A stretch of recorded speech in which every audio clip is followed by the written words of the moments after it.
કે વણેલા ગાંઠિયા બનાય એટલે હું લોટ લઈ આવું. બજાર જ નહીં, મારા ઘરમાંથી ખૂણામાં ઢગલા પડ્યા. હું કોઈથી તળાવા જતો હતો પેલા મારા ખેતરમાં સીપડા થાય, ડોડા થાય, બાજરી થાય, મગફળી થાય, ઘઉં થાય, બાજરો થાય, કારેલા થાય, રીંગણા થાય, એમાં મકાઈ થાય. ધૂળના ઢેપામાં ઢગલા મોઢે હોય તો આવો હારો મારામાં આમાં ન હોય? હોય આ ધૂળમાં આમાં થાય, પણ આમાં આ ટૂંકો સત્સંગ પછી તમારું મનોરંજન કરવા દેવું. આ બાપુને તો હું સીધી દેવાય હોય ને બાપુને કાંઈ પરિસ્થિતિ આ મટી જાય. 7 વાગ્યા ભૂઈ જાય, સવારે 8 વાગે ઉઠે તો લીલા દે. હું નાનો હતો ને તો રામકથા વાંચતો. 60 વર્ષ થયા ત્યારે કથા વધે ત્યારે હું ધ્યાનમાં હતો.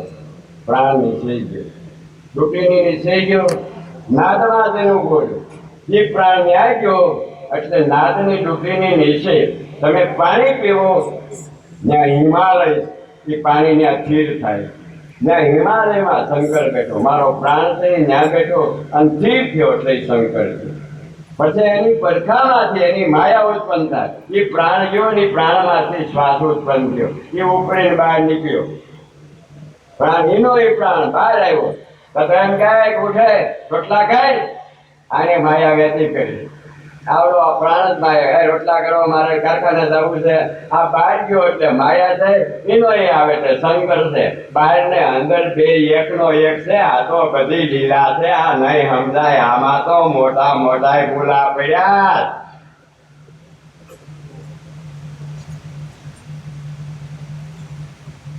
બ્રહ્મ એક જ છે તો આટલી બધી લીલા કેમ?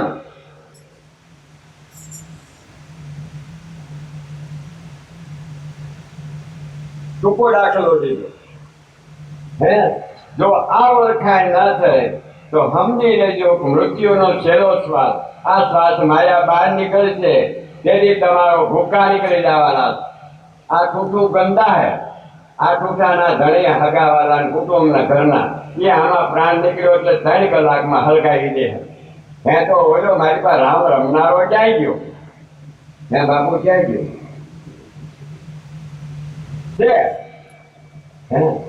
છે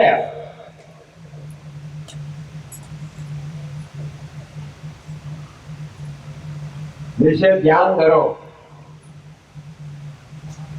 4 વાગે ઉઠો, નાઈ નાખો, પછી નીચે પ્રાણને જવા દો. કોઈ સમર્થ ગુરુ કહો આ પ્રાણ અહીંથી અહીંયા પૂગે છે ને 24 અક્ષરોનું નામ દબાય છે. કેટલા અક્ષર? 24. ભગવાનના 24 અવતારો છે એ એક એક અક્ષરમાંથી જ ઉત્પન્ન થયો છે. 24 અક્ષરો જે એકમાં હમાય એ બ્રહ્મ થઈ ગયો. પાછા 24 માંથી અસંખ્યો ત્યાં એ પોતે એકનો એક અનેક થાય, અનેકનો એકનો એક થાય. આ રમત રમવી પડે, આ જોવું પડે. આગળ બધું મૂકી જાય. અને જો આ ન આવ્યું તો આપણા દેશનો રાજા ભરત ગંગી નદીને કાઠી ગયો. ઘણો સમય રહ્યો.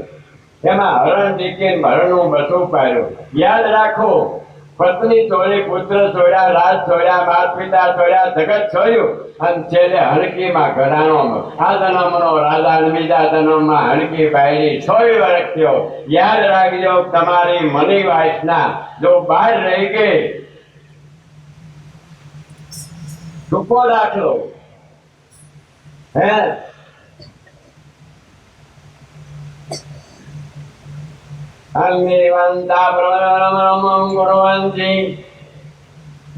મનને અંદર રાખો. ક્યાં ક્યાં? તમે એક માંડવીનો બીજો દાખલો આપો. કબીર સાહેબે બીજક એટલે લખ્યું. માંડવીના બીને તમે ખોમાં નાખો ને એટલે કોરી જમીન હોય ત્યાં સુધી ન ઉગે, પણ એમાં હાથમાંથી પાણી પડે એટલે ચોથેથી કોટો મારે. તો ઈ કોટો મૂળિયા નથી મૂક્યા અને ધાવણ ક્યાંથી મળે? એ બહાર કેમ આવ્યો? ખોટો પડ્યો. પણ એ માનવીના બીની અંદર પરમાત્મા, એ પરમાત્માનો રસ બી એને કોટો ફૂટ્યો. એ કોટો પછી ફૂટ્યો એટલે એ કોટામાંથી નીચે એના પ્રાણના શ્વાસ છૂટ્યા. એ પ્રાણ શ્વાસ જ્યાં જમીનમાં ગયા એટલે ત્યાંથી ઉર્જા મળે. ઉર્જા એટલે શક્તિ. હવે એમાં પાંદડા ડાયો ફળ ફૂલ છે ઈચ્છ્યા. એમ તમારી તૂટીની નીચે ઈશ્વર છે, એના બીજ રૂપે છે. અને જો નિજ જોતો હોય હે તો એ બીજને મૂક્યા પછી નિજમાં તમારો પ્રાણ જાય. એ મૂળિયા રૂપે નિજમાં જાય છે અને એમાંથી આ મનુષ્ય અવતાર રૂપી મોટું વૃક્ષ થાય. એમાંથી તો આમાંથી હજારો વાણીઓ ફૂટી, આમાં હજારો પ્રેમ નીકળ્યા, હજારો જ્ઞાન નીકળ્યા, હજારો શાંતિ નીકળે, હજારો ભોગા ખાઈ ગયો, હજારો રૂપ જોયા, હજારો શબ્દ સાંભળ્યા. આ કોણ રમે? આવાને મૂકી ક્યાં રખડો આર્યો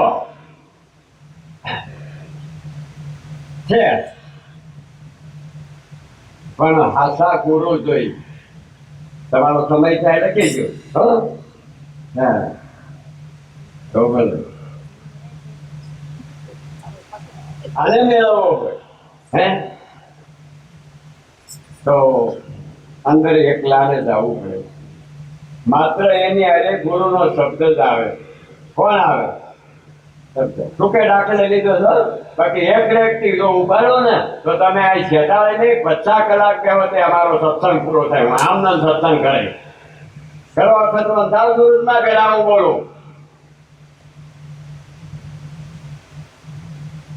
એને કઈ ઠાક લાગતો નથી, તરસ લાગતી નથી, ભૂખ્યો થતો નથી. તમારો શ્વાસ હાલે ને, પ્રાણ બેઠો ને, પ્રાણ છે ને એ જ હાથમાં છે. અને એ પ્રાણ માંથી જે શબ્દો નીકળ્યા, ગ્રંથના ગ્રંથ, એમાં જે તેજ નીકળ્યું એ પરમાત્મા છે. બીજે હું કામ ફાફા મારો આત્મામાં સત્ય પરમાત્મા. અને વિવેક વિચાર કરીને બોલ, એમાં તારું કલ્યાણ. નરસિંહ મહેતાએ ના પાડી કે આત્મ તત્વ સાધના વિના સાધના સર્વે જૂઠી. આ દાખલો દીધો. હવે તમારા પ્રાણને નીચે જઈ આગળ આપણે થોડું પૂછ્યું પછી બાપુનો સત્સંગ સાંભળો તો ભલે તો ભલે. હાલો ઓલા ભાઈ ના આવવા જોઈએ તો ભલે સાંભળો શાંતિથી. ટૂંકે કાળે લેતો હું અહીંયા 10-12 દિવસ આવું. આમાં પ્રાણ અભ્યાસ કરો.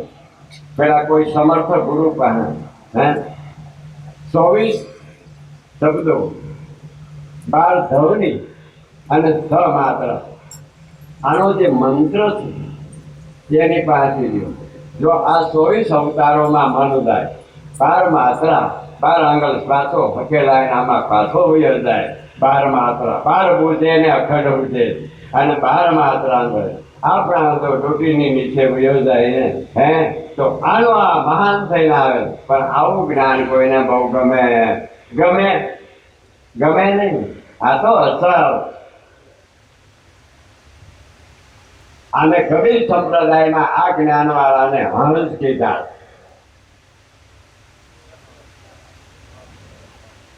પણ આ નિજ જ્ઞાન, નિજ એટલે પોતાનું પોતાનું જ્ઞાન. એટલે ટૂંકે દાખલે લીધો બાપુનો પ્રેમ છે એટલે બોલ્યો. નકર મારે તો તમારો સાંભળે ને એનો બહુ પ્રેમ હતો કે આવો ગદગંગા અને આવો.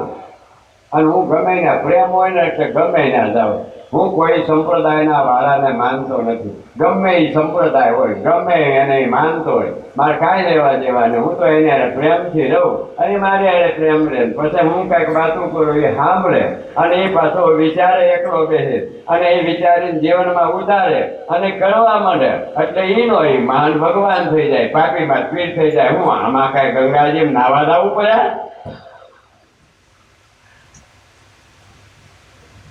હે આમાં કઈ હવન કરવો પડે?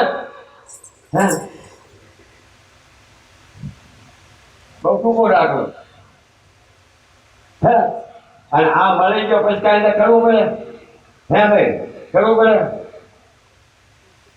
પણ મનોરંજનમાં રહેતા નહીં, છેલ્લે બહુ પસ્તાવો. આ શરીર છે આમાં જળ, પૃથ્વી, તેજ, વાયુના આકાશ 5 તત્વો છે. આપણે જળ તત્વ પીવું ન હોય તો જળ તત્વ હરખું રાખો એટલે સાંભળી લો, શરદી, કફ કે ટીબી મટી જાય. જો વાયુ તત્વ સ્થિર કરતા તો 18 રોગ, ભલે તો 18 રોગ મટી જાય. આકાશ તત્વ સ્થિર કરો તો ગાંડો માણા મટી. આગળ મારી પાસે કોક આવ્યા હતા કે દાદા આને એના છોકરાને કરજ થઈ ગયું 3 કરોડનું, એટલે બાનો મગજ ફરી ગયો અને બા મારવા મને ઘરમાં. એટલે મેં કીધું આ ગાદી માથે આવું છે, લેતા આવ્યો હોય તો લેતા આવું. મારો રામ કૃપા કરશે એટલે રેડી થઈ જાય, થઈ જ જાય.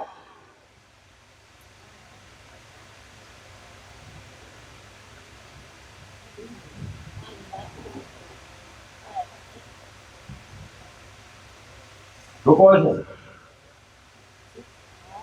આ પ્રાણને સ્થિર કરી અને એકાંતમાં બેસી ત્યાં તમારા મનને ઊભું રાખો. મનમાં મથવા માંડો અને ત્યાંથી કાંઈ જે પવન ઉપડે છે એ પવન પેલા આટી મારીને ગુદાથાનમાં હતા.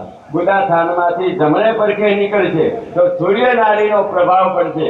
સૂર્યનારાયણ ત્યાં ઉગે છે અને ત્યાંથી જ આ કુંડળી જાગૃત થાય છે. એ સૂર્યનારાયણની ઉપર થઈને કુંડળી નીકળી અને કુંડળીને સૂર્યનારાયણ નીકળ્યા. આ સૂર્યનારાયણ જો જમવા બેહો ત્યાં સૂર્યનારાયણ આગજો ન કરે હવન નહીં પૂરો થાય. ચંદ્ર નારી, આ બહુ નારી, આ ગંગા સતી, આ નારી. પણ આ નારી આખી અને પછી અહીં શું રાખો અને આવીને બહાર શબ્દ બોલો. પણ તમારે ગમે એને એમ કે આમ થઈ જાય, આગળ રાખો, આગળ થઈ જાય, બહુ મજા આવશે. આ તો હું શીખવાડું, તમારે કરવું હોય કરો, નોકરો કાંઈ નહીં, મને કઈ વાંધો. હાવ ટૂંકે દાખલે સત્સંગ લીધો હે ને.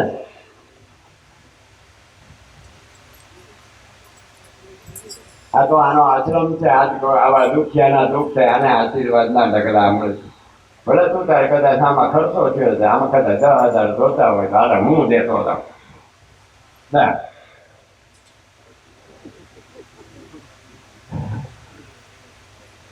ભલે એમ આનંદ હતા આપણે જરૂરી થયો છે. આપણે બહુ સત્સંગ નથી કરવો, સેવા કરવી.